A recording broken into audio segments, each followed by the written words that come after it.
Stock છે। નાયરા અમારામાં નથી આવતું, ઇન્ડિયન ઓઇલની હું વાત કરું છું। ઇન્ડિયન ઓઇલ પૂરતી વાત છે આ। Nayara is a private player, Indian Oil ગવર્મેન્ટની કંપની છે। 57% સ્ટેક ઇન્ડિયન ઓઇલનો છે, એ સૌથી વધારે છે। એને કારણે સૌથી વધારે તકલીફ આઈઓસીમાં જ પડે છે। બીપીસી બીપીસી અને એચપીસીની ટોટલ 43% છે સ્ટેક અને 57% આઈઓસીનો છે। એને કારણે વધારે તકલીફ આઈઓસીમાં પડે છે। ના, કોઈ નથી અત્યારે, બધું કેશ ઓન ડિલિવરી જ છે અને એ 8 દિવસ પહેલા જ બદલાઈ ગયું છે અને ઓલ ઓવર ઇન્ડિયામાં આ કાયદો લાગુ પડે, રાજકોટ માટે નથી। હું ગુજરાતનો જનરલ સેક્રેટરી છું એટલે ગુજરાતની મને ખ્યાલ છે કે બધી જ જગ્યાએ કેશ ઓન ડિલિવરી છે, કોઈ જગ્યાએ ક્રેડિટ ફેસિલિટી અત્યારે અવેલેબલ નથી, એ દરેક ડીલરોને ખબર છે। જીવનભાઈ, આપણે રાજકોટની અંદર પેટ્રોલ ડીઝલનો કેટલો જથ્થો, કેટલા દિવસનો જથ્થો ઉપલબ્ધ છે? સફિશિયન્ટ છે, કોઈ આમાં જથ્થાની કોઈ ચર્ચા હોતી જ નથી। સફિશિયન્ટ છે એટલે કે આવતા 30 દિવસ 45 દિવસ કોઈ દિવસ નક્કી નથી થઈ શકતા, બધું જ આધાર છે એ બધો તમને ખબર છે। અત્યારે યુદ્ધ ચાલી રહ્યું, જેને કારણે કદાચ આગળ પાછળ થાય તો એ હવે પછી થાય, અત્યારે કોઈ પરિસ્થિતિ ખરાબ નથી।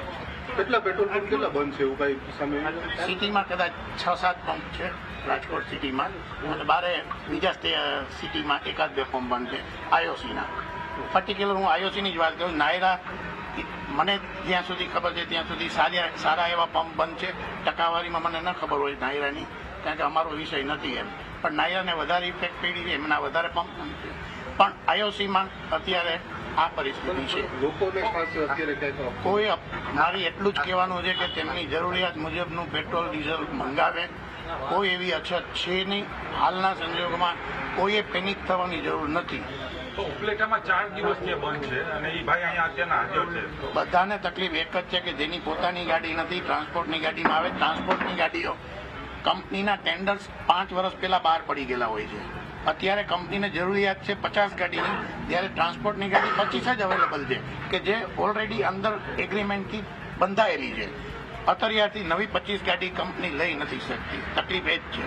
એને કારણે જે ડીલરોની પોતાની ગાડી નથી એમને માલ મેળવવામાં થોડો તકલીફ પડે છે। ચાલુ નહીં થાય તો એસોસિએશન શું કરશે? ફરીથી અમે મિટિંગ કરીશું જીવનભાઈ, કંપની સાથે। રાખવાની છે કે ખરેખર મળશે? 100% મળશે। અત્યારે ખાતરી આપી છે, સાહેબે જ ખાતરી આપી છે, બધા જ એમની સાથે છે। ખાતરીથી સમજો છો કારણ કે સરકારી જવાબ છે આ. ના, એવું નથી। હું આટલા 50 વર્ષથી આ બિઝનેસમાં છું, મને ખ્યાલ છે કે જ્યારે કંપની બાહેંધરી આપતી હોય ત્યારે એ લોકોને ઓફિસરને એની પોતાની જવાબદારી હોય છે અને સારી રીતે પરિપૂર્ણ થતી હોય છે। તમને 2 વસ્તુ સમજાય દઉં। પેટ્રોલમાં પહેલી વસ્તુ એ કે પેટ્રોલમાં કોઈ તંગી નથી, નંબર 1।